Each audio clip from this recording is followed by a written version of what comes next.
গতকাল ইনবক্সে একটি বোন আমাকে মেসেজ করেছে। বোনটা প্রথমেই লিখেছে, দাদা আমি একজন অপরাধী মেয়ে, আমার অপরাধের কোনো ক্ষমা হবে না। আমি যে ভুলটা করেছি আমি নিজের ভুল শোধরাতে চেষ্টা করছি। তোমার ভিডিও দেখে আমি অনেকটা নিজেকে শক্ত করতে পেরেছি, নিজের ভুল শোধরাতে চেষ্টা করে যাচ্ছি। এটা আমার শুনে ভালো লেগেছে, তুমি নিজের ভুল শোধরাচ্ছ।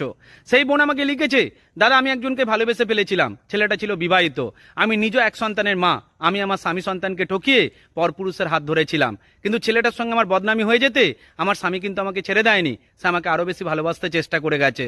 আমাকে যখন পাড়ার লোকেরা নোংরা কথা বলেছে তখন আমার স্বামী আমার পাশে থেকেছে, কিন্তু আজ যখন আমি স্বামীকে ভালোবাসতে চেষ্টা করছি আমার ওই পরপুরুষটা আমার পথের কাঁটা হয়ে দাঁড়িয়েছে। সে আমাকে সর্বদাই হুমকি দিচ্ছে, প্রাণে মেরে দেবে, স্বামীকে ছেড়ে দেওয়ার জন্য সে আমাকে বাধ্য করছে। দেখো বোন, এখানে তোমার জীবনটা নষ্ট করেছো তুমি নিজে, আর তুমি যেটাকে ভালোবাসা বলছো এটাকে ভালোবাসা বলে না, এটাকে খিদে বলে। তোমাদের মতো নোংরা মেয়েদের জন্যই আমাকে অনেক পুরুষ মানুষ গালাগাল দেওয়ার সুযোগ পাচ্ছে। তোমাদের মতো নোংরা মেয়েদের জন্যই কিন্তু সমাজে ভালো ভালো মেয়েগুলোকে নোংরা ভাষায় আক্রমণ করছে। তুমি একটা কথা বলো তো, তুমি কি শুধু তোমার স্বামী আর সন্তানকে ঠকিয়েছো? তা কিন্তু নয়, তুমি দুটো পরিবার নষ্ট করে দিয়েছো। তুমি যে ছেলেটাকে ভালোবাসো তারও তো বউ রয়েছে, তুমি একটা মেয়ে হয়ে আর একটা মেয়ের জীবনীটাকে শেষ করে দিয়েছো, এটা তুমি ঠিক করনি। ভগবান তোমাকে ক্ষমা করবে না।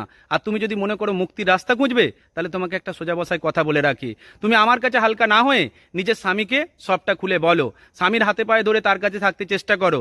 তোমার স্বামী যদি তোমাকে মেনে নিয়ে সঙ্গে থাকে তো ভালো, আর সে যদি তোমাকে ঘর থেকে বেরিয়ে যেতে বলে তাহলে সন্তানটাকে স্বামীর কাছে রেখে তুমি তোমার নিজের রাস্তায় হাঁটো। তোমার নোংরা পথটাই তোমার জন্য সহজ পথ হবে, তুমি কঠিনভাবে বাঁচতে পারবে না, কারণ সংসারের মোহমায়া তোমাকে কোনোদিনই ধরে রাখতে পারবে না। তুমি অন্য মোহে পড়েছো, তোমার জীবনটা শেষের পথেই হয়ে গেছে, এটাই সত্য।